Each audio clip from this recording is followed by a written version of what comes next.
Tahukah Anda bahwa didikan adalah taburan untuk tuaian kita di masa depan? Amsal 29 ayat 17 berkata gini, "Didiklah anakmu, maka ia akan memberikan ketentraman kepadamu dan mendatangkan sukacita kepadamu." Kita perhatikan banyak orang tua di masa tua yang tidak bahagia karena anak-anaknya tidak mempedulikan mereka, tidak mengurus mereka di hari tua. Bahkan ada orang tua yang masih harus bekerja keras menafkahi anak-anak mereka, sementara anak-anak mereka sudah tumbuh dewasa tapi masih seperti kanak-kanak. Ada anak-anak yang sudah dipelihara dari kecil, dikuliahkan, disekolahkan orang tuanya, tapi malah berakhir di penjara. Tahukah Anda bahwa firman Tuhan mengajar kita harus mendidik anak kita? Didiklah anakmu, kata firman Tuhan, maka ia akan memberikan ketentraman kepadamu dan mendatangkan sukacita kepadamu. Bagaimana kita mendidik anak kita hari ini merupakan taburan untuk tuaian kita di masa tua. Bagaimana kita mendidik anak-anak kita? Jadilah orang tua yang tidak hanya sibuk dengan kebutuhan, sibuk dengan diri sendiri, tapi kita punya waktu untuk betul-betul memerhatikan kehidupan anak-anak kita. Awasi tingkah laku anak-anakmu. Amsal 20 ayat 11 berkata gini, "Anak-anak pun sudah dapat dikenal daripada perbuatannya, apakah bersih dan jujur kelakuannya." Jadi kita sudah bisa mengenali anak-anak itu dari kecil, dari perbuatan mereka, apakah bersih dan jujur kelakuannya. Dari kecil ternyata sudah bisa dilihat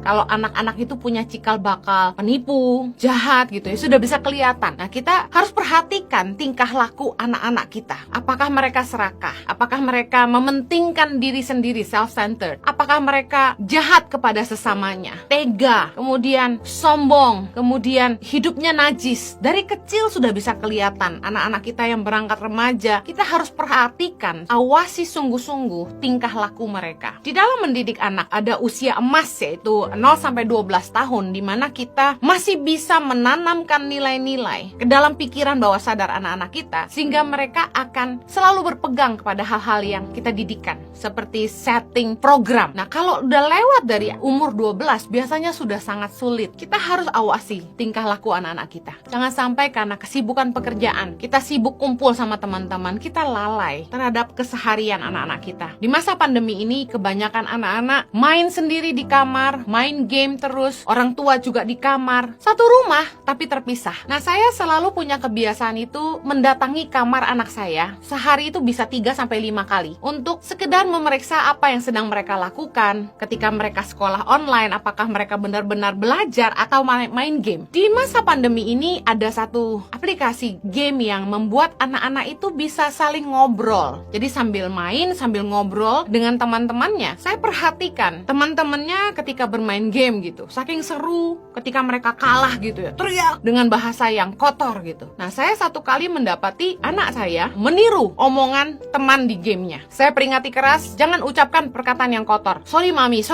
katanya. Oke, saya perhatikan lagi, saya awasi anak-anak saya. Ketika saya mulai dengar lagi mereka ucapkan hal yang tidak baik, saya langsung marah dan saya panggil ke kamar saya. Saya marah besar kepada anak saya langsung saat itu saya pukul. Kok Bu Heni mukul anak? Loh, firman Tuhan bilang didik. Saya tegas sekali kepada anak-anak saya bahwa mereka tidak boleh ngomong kotor. Buat apa saya khotbahin anak-anak orang kalau saya nggak didik anak saya sendiri? Saya didik keras anak saya supaya jangan sampai mereka tumbuh besar itu mereka biasa, menjadi sebuah kebiasaan ngomong kotor, ngomong yang nggak pantas. Bahkan ketika mereka main game, biasanya kita panggil makan atau kita suruh apa, biasanya jawabnya nggak enak. Saya langsung tegur, nggak sepantasnya kamu ngomong seperti itu. Kita harus betul-betul mengawasi tingkah laku anak-anak kita, karena biasanya kebiasaan buruk itu bibitnya dari kecil, dibiarkan lama-lama jadi besar. Ketika anak kita ngomong kasar, ketika anak-anak kita ngomong bahasa yang kotor, kita nggak boleh diam saja. Kita harus didik, disiplin mereka, karena kalau sudah dibiarkan itu akan jadi keterusan, jadi satu kebiasaan yang sulit dihilangkan.